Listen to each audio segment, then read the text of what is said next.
This is my Potter's Journal for Fall 2023. I'm Jeff. This is Rooster Hill Pottery.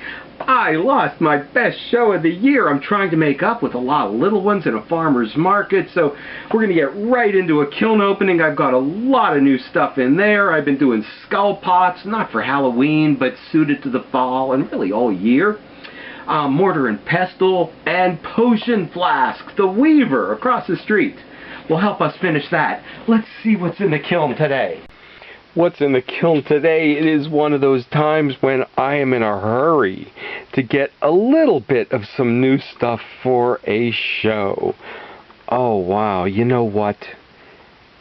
This was, I did a whole series of these, I don't know, that, oh, the top ones, that they're short. Most of them were taller, but this was the shortest one. And you know what? It has a special charm to it. I think it's more cup-like. We're so used to making mugs. Okay, potters, let's make some cups. And okay, look at his arms reaching up out there to give you a big hug. Okay, they are on fire too, in a sense, it seems. But they're flowers. You know, maybe it's the Frida Kahlo-like thing coming out of them. They are inspired by the Mexican skulls, Dia de los Muertos skulls. Actually, that's the holiday we're coming up on. That's what I made these for. I visited Chichen Itza many years ago in the Yucatan. Maybe I'll work some old pictures in here, in between shelves, while we're waiting for this to cool. These are actually comfortably warm because it's fall and it's starting to get a little bit cool outside. And the shots. Okay, this was the firing that the bisque was overfired, and I had trouble getting the glaze to stick. And I have to say, I did everything right. That you may not get it to work for you if you overfire a bisque, because I glazed one inside on the overfired bisque. And you know what? These, off the hump, I get a small percentage of these. I keep them for myself and to give to friends, so they don't go to waste. But the overfired bisque, okay, well, we'll talk about that further in, because you know what, the raw clay here is, okay, the skull, the raw clay, giving you maybe the bit of the feel of the skull, although he's beautifully glazed. And this is my signature slipware, so my signature, even on these small shots, goes right on the side. I do charge more for them. One more of the shots back here. And, okay. The same thing I make over and over again. You know what? I'm going to pull one of those mugs back because they're left a little bit... because the bisque was overglazed, I was worried about the glaze running off. And that's happened to me inside, in a cold studio, in a winter. I could not get over-bisqued pots to take the glaze. But these, I had them out in the sun. They were warm, and they dried out in the sun. The one I dried in the studio earlier in the day as an experiment did not dry. So, oh wow. On big stuff, and this actually isn't big, and double dip things, which this is, wow, it ran over and we don't even see any of this layer anymore of the tan glaze. So I've been on a brush experiment, but this is the way I like to do it, to dip the glaze. But I think rather than, and look at this, we're past berry season, but I like to have a few big items. I like to have higher ticket items for a show, and I needed, you know, some variety. I think I'm going to have to try to figure out something to do with the slip on the big stuff, so I can just dip it in one glaze, submerge it, and out the other side.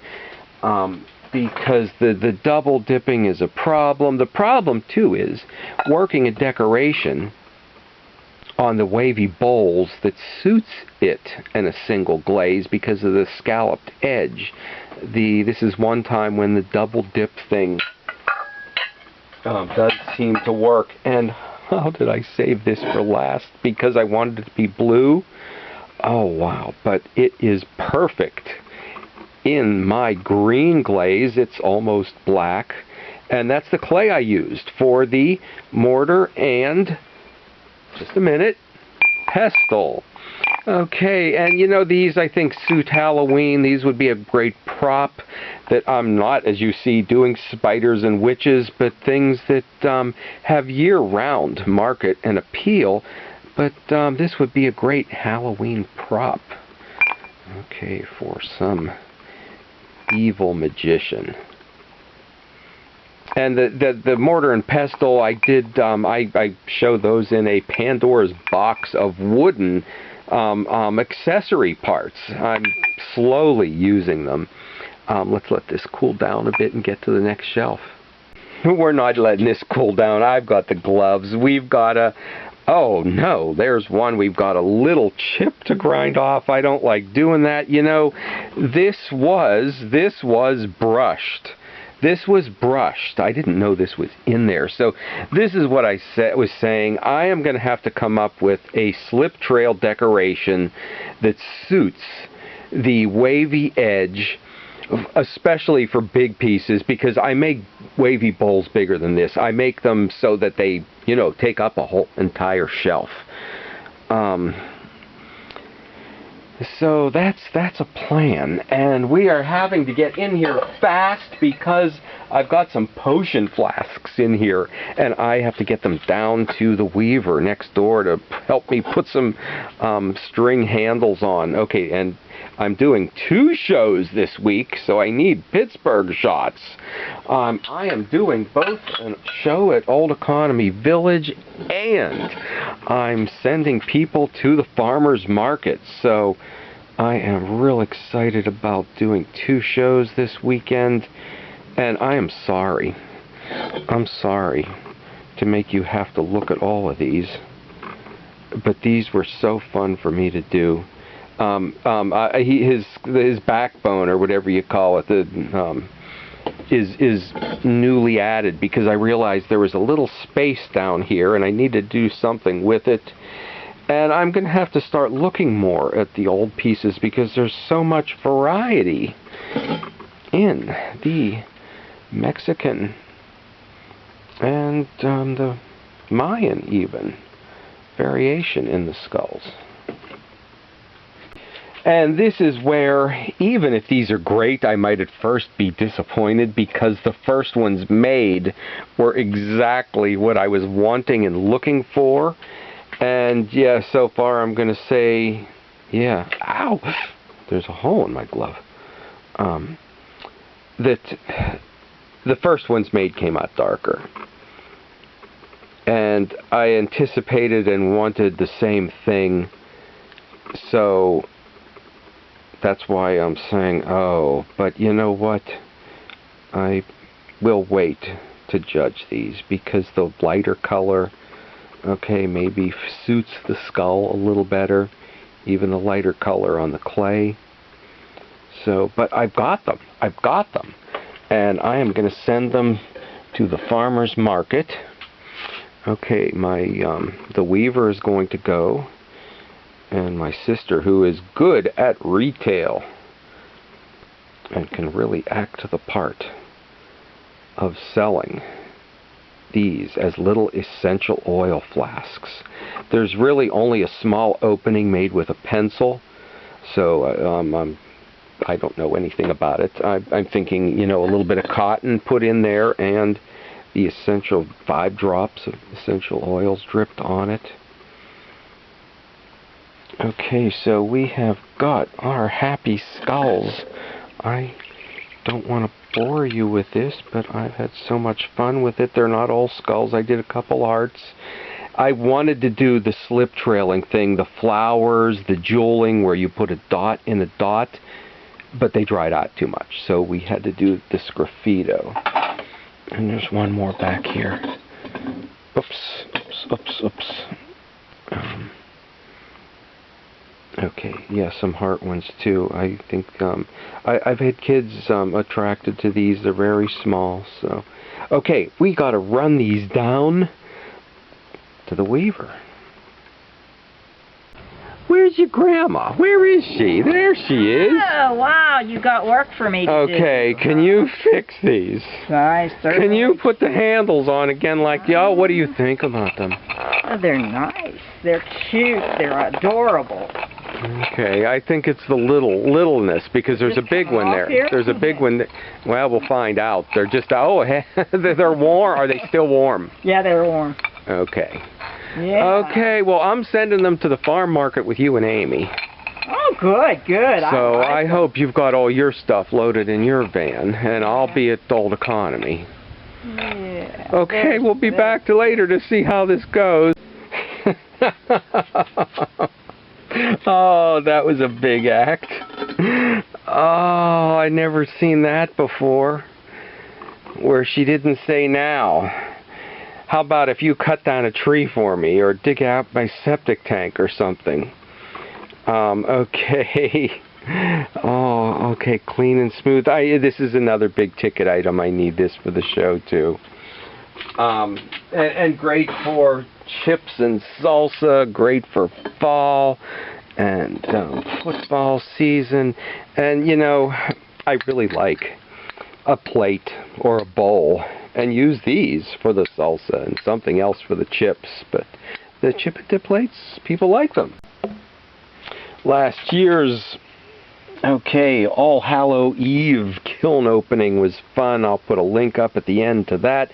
This one was brushed, and I did an extra coat because the last firing we had a splotchy look, but I'm still working on both the easiest and the efficient way to glaze the big stuff, because it's a problem to begin with. There's no reason to make it more complicated than it is, and I am sorry to keep showing you these, that each one is an individual face. They're all different, but I can see where I could get a lot looser and freer with the drawings and put a lot more variation into them.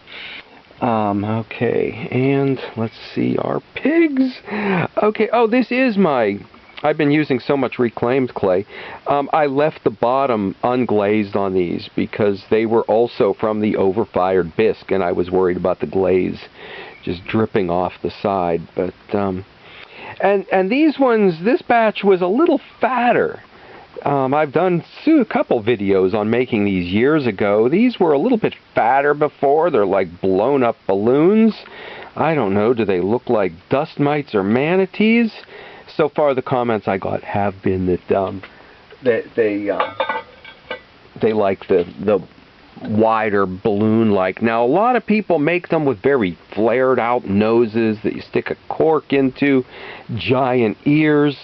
Mine are becoming, much more subtle with that, and I think more pig-like.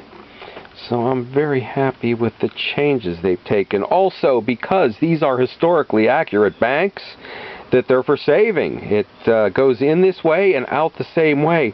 I do make the hole a little bit bigger so that you actually can shake it out.